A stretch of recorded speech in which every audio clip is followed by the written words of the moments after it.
What's up, guys? Mr. Dan here. Welcome back to the channel and welcome back to another Martial Arts Monday review, and welcome to Norris November. Every martial arts review for the month of November will feature Chuck Norris. Today we will have Chuck Norris in a supporting role, a very pivotal role, but from this point on he will be the main star for the rest of the Martial Arts Mondays for November. And I just want to say, well, first of all, the movie we're talking about today is Way of the Dragon. I've been dying to continue on with my Bruce Lee journey, but I got sidetracked with some Jet Li films.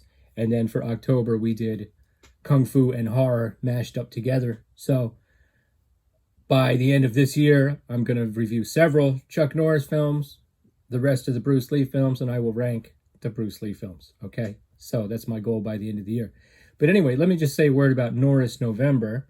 I believe this term was coined by Joe the Horror Man and Horrific Nightmares JM. I know they both have reviews of Silent Rage on their channels, and you can go check those out. And they were also discussing this on a live stream one time. I don't know if I was on there with them or I was just in the comments. I think I was on a different time. But at the time, somebody was on Instagram and they were taking clips from Silent Rage and of the villain's facial expressions. You were supposed to laugh at it. But in the context of the film, it's a really good performance. And if you're still in a horror kind of mood, it is essentially a martial arts / horror movie. So Silent Rage, I won't be reviewing it anytime soon on my channel, but go ahead and check out the reviews on the Horror Man channel and Horrific Nightmares JM. So yes, and if you saw my last Physical Media Friday video, I did pick up a couple Chuck Norris titles, including this one and another one. Go back and watch the video. And, you know, I'm definitely rounding out my Chuck Norris collection here. At any rate, Chuck does have, famously, a supporting role in this. He is the final, you know, boss level for Bruce Lee to fight in this film. And they actually fight at the Coliseum. This film was filmed in Rome. It's a little bit different. A change of pace for Bruce. The first two films were directed by, I believe, Lo Wei. Starred many of the same people. Lo Wei. This one was written and directed by Bruce himself, and he did the fight choreography with his collaborator and friend, Little Unicorn, who stars in the film as one of the waiters of this restaurant that Bruce Lee is attempting to help. You know, he's trying to fight off the corrupting influence of some mafia-type guys. And anyway, the Chuck role. Yeah, that's the big fight you're waiting to see the whole movie. And it doesn't disappoint. It's down to earth. I'm kind of working backwards here, I guess. It's kind of down to earth. They're not doing it. It's not crazy stunts or anything. It's almost like, hey, let's just have a match, you know, with no referee, like a martial arts match. And it kind of starts out, they're trading kicks and Chuck gets them a couple times. And then it's interesting because then Bruce starts doing some Western footwork, you know, bouncing around. And that is like from Western boxing. And then he starts getting the better of Chuck, who, by the way, has magnificent chest and back hair in this film. I mean, he's like a Sasquatch in this film.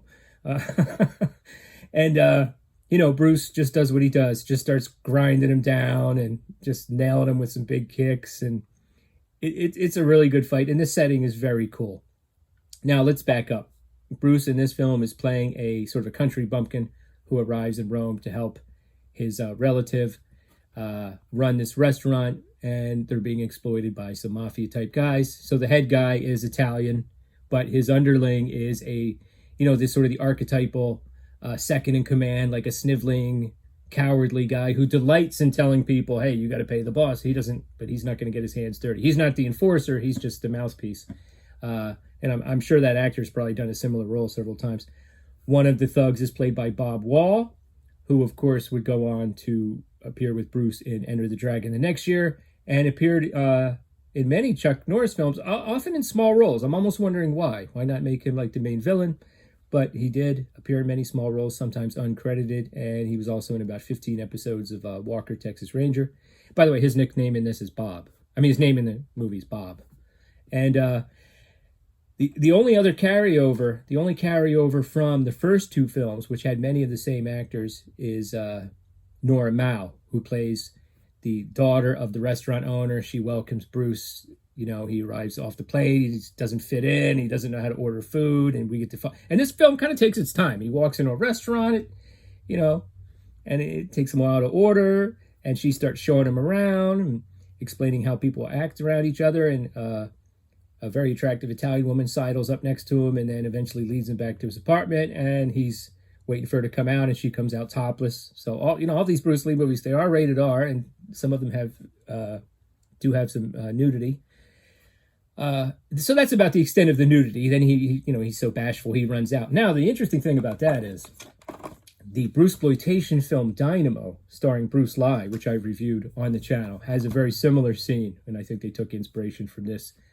There's a lot more nudity in that, but I think that's where they got it from. So it's kind of interesting to see where some of the inspiration for some of the Bruceploitation movies that I've already watched has come from. I have seen this before. I remember the fight with Chuck, but it was so long ago. Perhaps I even saw an edited version on TV. I'm not really sure. At any rate, this is a very simplistic plot. I mean, at least in The Big Boss, which is a similar plot, the bad guys kind of have a way of corrupting Bruce and driving a wedge between him and the workers for a while before he figures out what's going on. This is just like, they just send waves of bad guys after the restaurant, and he has to rally the workers to fight back.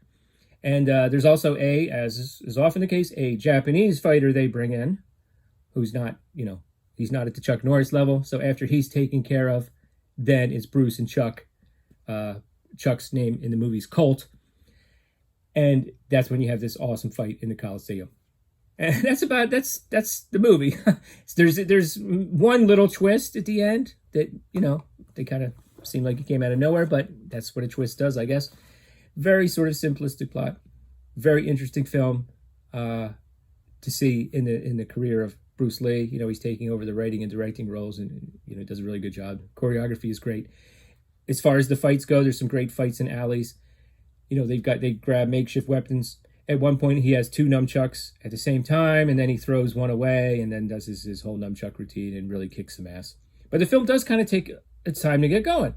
He's watching the waiters practice their kung fu in the alley, and he's just kind of a little skeptical. And then there's a scene where they're like, "Oh, maybe you can show us something." And he's like, "All right." He's like, "You come over here. You hold this pad here. You hold this pad here," and this goes on and on.